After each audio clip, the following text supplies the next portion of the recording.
3월 10일 수요일 아침입니다. 305장 우리 나같은 죄인 살리신 2절로 찬송하십시다.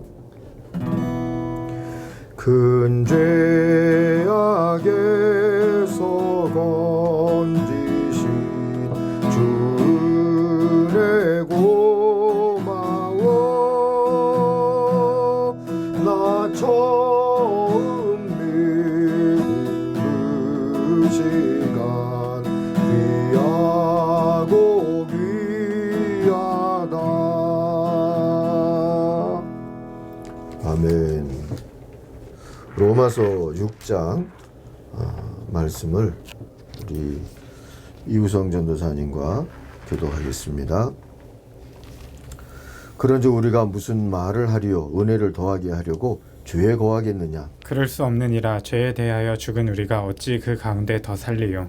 무릇 그리스도 예수와 합하여 세례를 받은 우리는 그의 죽으심과 합하여 세례를 받은 줄을 알지 못하느냐? 그러므로 우리가 그의 죽으심과 합하여 세례를 받음으로 그와 함께 장사되었나니 이는 아버지의 영광으로 말미암아 그리스도를 죽은 자 가운데서 살리심과 같이 우리로 또한 새 생명 가운데서 행하게 하려 함이라.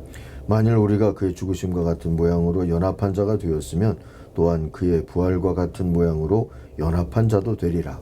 우리가 알거니와 우리의 옛 사람이 예수와 함께 십자가에 못 박힌 것은 죄의 몸이 죽어 다시는 우리가 죄에게 종노릇하지 아니하려 함이니 이는 죽은 자가 죄에서 벗어나 의롭다 하심을 얻었음이라. 만일 우리가 그리스도와 함께 죽었으면 또한 그와 함께 살 줄을 믿노니 이는 그리스도께서 죽은 자 가운데서 살아나셨음에 다시 죽지 아니하시고 사망이 다시 그를 주장하지 못할 줄을 알미로라.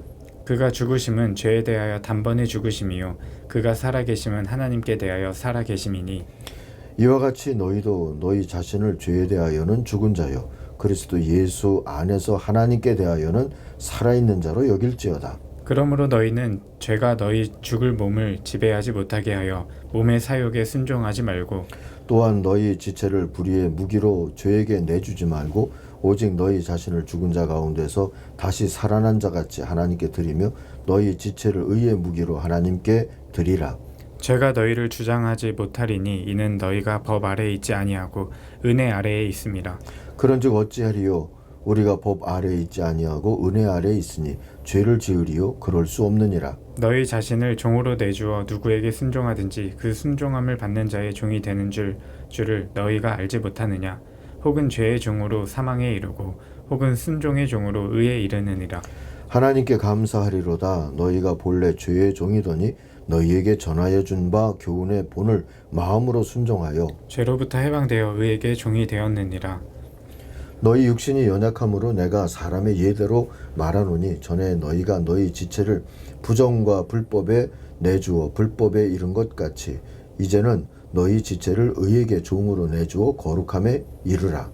너희가 죄의 종이 되었을 때에는 의에 대하여 자유로웠느니라.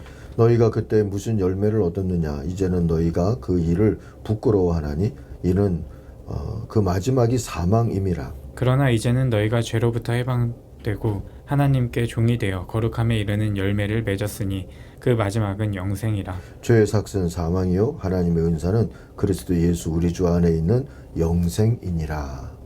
아멘. 오늘 6장을 묵상하면서 제목은 부활을 살자 이렇게 잡았고요. 여러분 보고 계시는 그 배경은 루터가 또 종교개혁에 열정을 품고 걸어다녔던 비텐베르크의 거리입니다. 자, 17절과 18절을 세 번역으로 다시 읽어보겠습니다. 하나님께 감사할 일은 여러분이 전에는 죄의 종이더니 이제 여러분은 죄에서 해방을 받아서 의의 종이 된 것입니다. 했어요.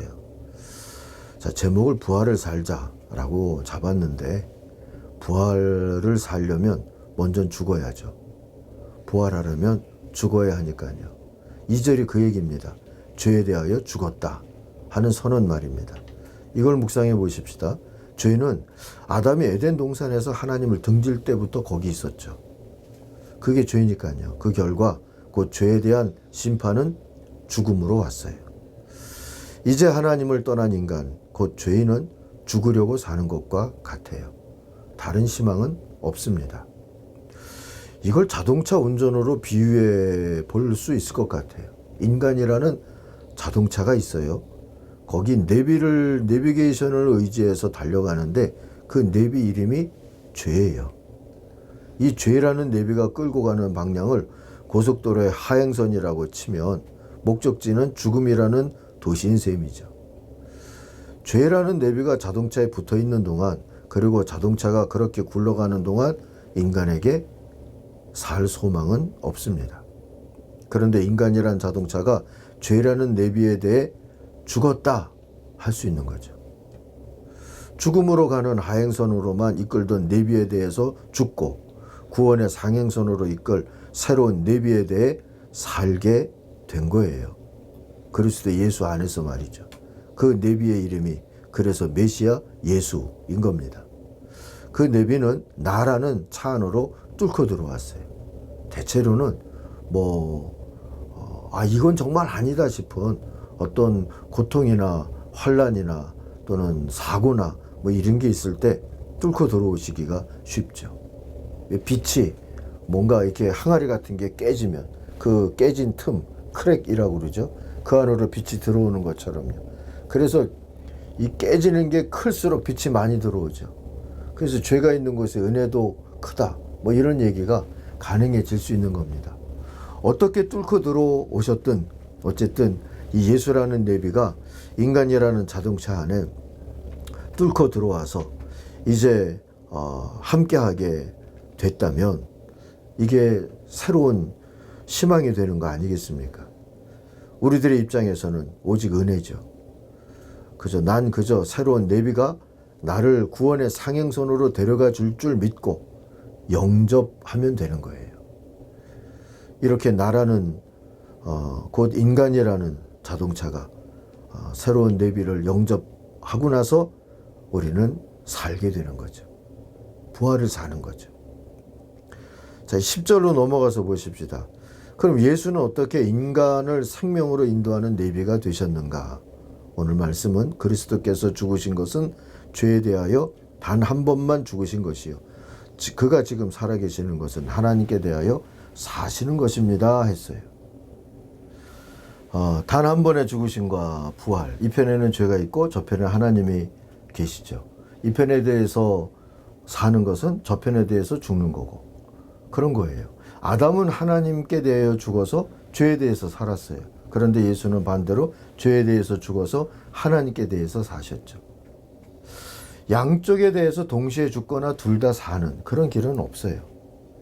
바울은 우리도 죄에 대해서는 죽은 자요, 그리스도 예수 안에서 하나님께 대하여는 산 자로 여기자고 오늘 11절 말씀 보니까 권면해 주고 있습니다. 죄라는 내비에 대해서는 죽었다 이렇게 여기고 안 듣는 거예요. 그런데 그러니까 죽었는데 어떻게 건드립니까? 우리 암세포도 우리가 죽으면 같이 죽는다 그러잖아요. 그런데 하나님께 대해서는 살았어요. 예수 그리스도라고 하는 내비에 대해서는 산 자니까 따라가고 순종하고 동행하고 할 수가 있는 것이죠. 이렇게 여기고 살자. 어떻게 여긴다는 말을 어떻게 우리들이 또 실행할 수 있겠습니까? 우선 믿음 고백으로 그리할 수가 있다고 오늘 6장 말씀은 가르쳐 줍니다. 그게 3절 이하에서 말하고 있는 세례죠. 이 세례는 그런 믿음을 공적으로 고백하는 자리예요.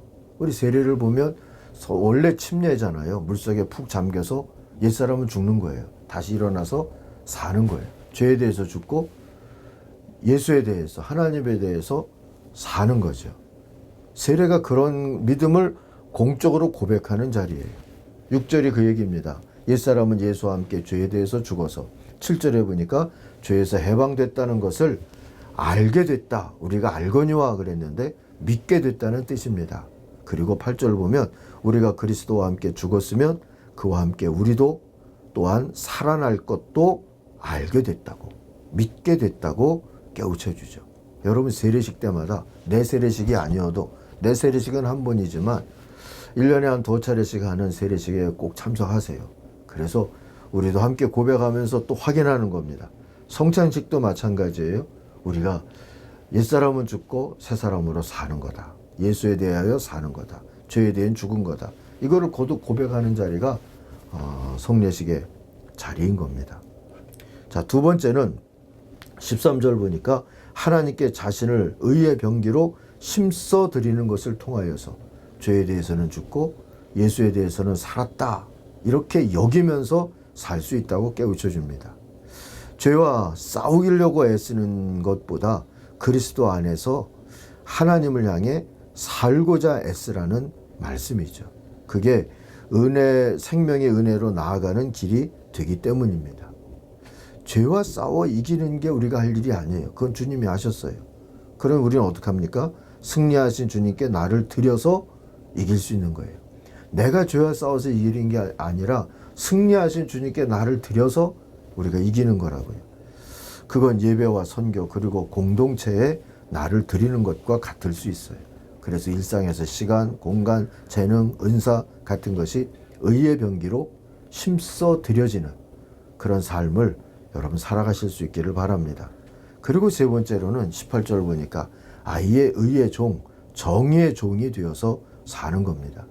19절 보면 여러분이 육신이 약하니까 개역이 그랬는데 세번역은 이해력이 약하니까 내가 사람의 방식으로 말을 하겠습니다. 바울이 그러면서 이 정의의 종이 되어서 산다는 것을 설명하는데 여러분이 전에는 자기 지체를 더러움과 불법의 종으로 내맡겨서 불법에 빠져 있었지만 이제는 여러분의 지체를 의의 종으로 바쳐서 거룩함에 이르도록 하십시오 했습니다.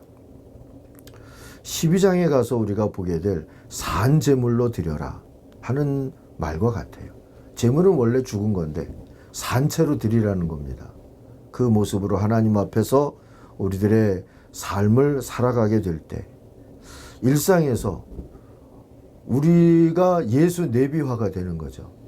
우리가 내비이신 예수님을 따라서 구원의 길을 걸어가는 것처럼 우리를 보면서 누군가는 또다시 예수 내비를 경험할 수 있게 되는 거 아니겠어요?